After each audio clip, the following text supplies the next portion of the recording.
Last week I talked a little bit about adventure, thinking adventure, and the great adventure of the Christian life. And what I suggested last week, among other things, is that on any adventure there are some bumps and bruises along the way.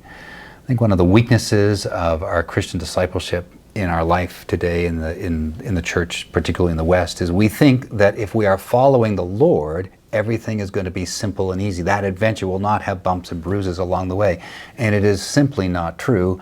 Ask the people of Israel and Moses as they walked through the desert. That was clearly the leading of the Lord, and it was not easy. It was not simple. It was difficult. It was hard. And people wanted to go back. Read chapter 11 of Numbers. They didn't love the manna in the wilderness, the provision of the Lord in the wilderness. They liked the cucumbers and the melons and the fish and all the wonderful things they ate in Egypt. But the truth is, it was a calling of the Lord, and it was difficult.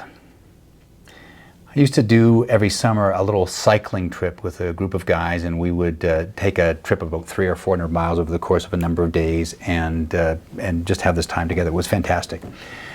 And once we did the circumnavigation of Lake Champlain, and on that particular adventure, as I planned the route out in advance, there was a section that we came to that on the map had a road, but the road was more like a swamp or muddy ruts, or anyway, it was a path that was not conducive to road bikes.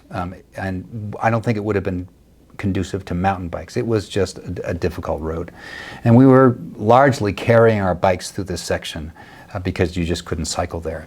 And partway through the section, one or two of the people that were on this trip with me came to me and said, Alec, I'm not sure this was the best route. And I will agree with them that it certainly wasn't the easiest route that was through. It was the most direct route, but it was not the easiest route to go through. Now, we could have gone back, but we didn't. We didn't go back because I made a decision that understanding that this was not going to last forever. This was difficult, this was challenging, but there would be an end to it. And indeed, there ultimately was an end to it, and we got back onto navigable roads, and we enjoyed the rest of the trip.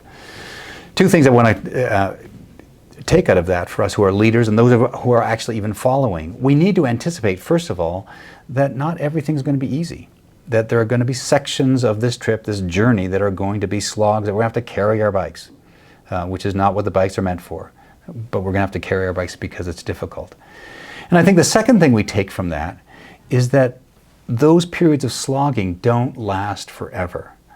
Granted, the people wandered in the wilderness for 40 years, which is a long time, but it still wasn't forever. There was an end to that wandering. There was an end to that slog. And I think that that's true.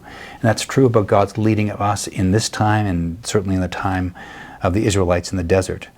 And I think for leaders, there are two things that we need to remember in the middle of this. Is first, we need to approach our leadership with humility. The critique that I received that this was not the best path was actually probably true. It wasn't the easiest path, and we could have chosen something else that would have been more like cycling and less like slogging through the mud. Sometimes we make decisions that aren't the best necessarily, or not the easiest at the very least. So receiving that critique as it was important. But the second thing is about, even in the middle of that, leading with confidence.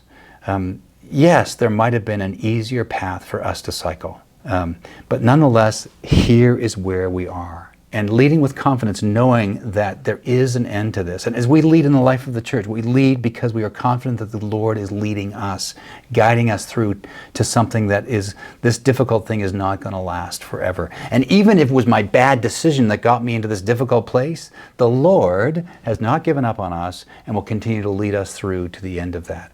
I think those are some things that are really important for us as leaders to remember, and things also for followers to remember, that we have to move on from where we are, trusting in the direction and the life and the faithfulness of God with us.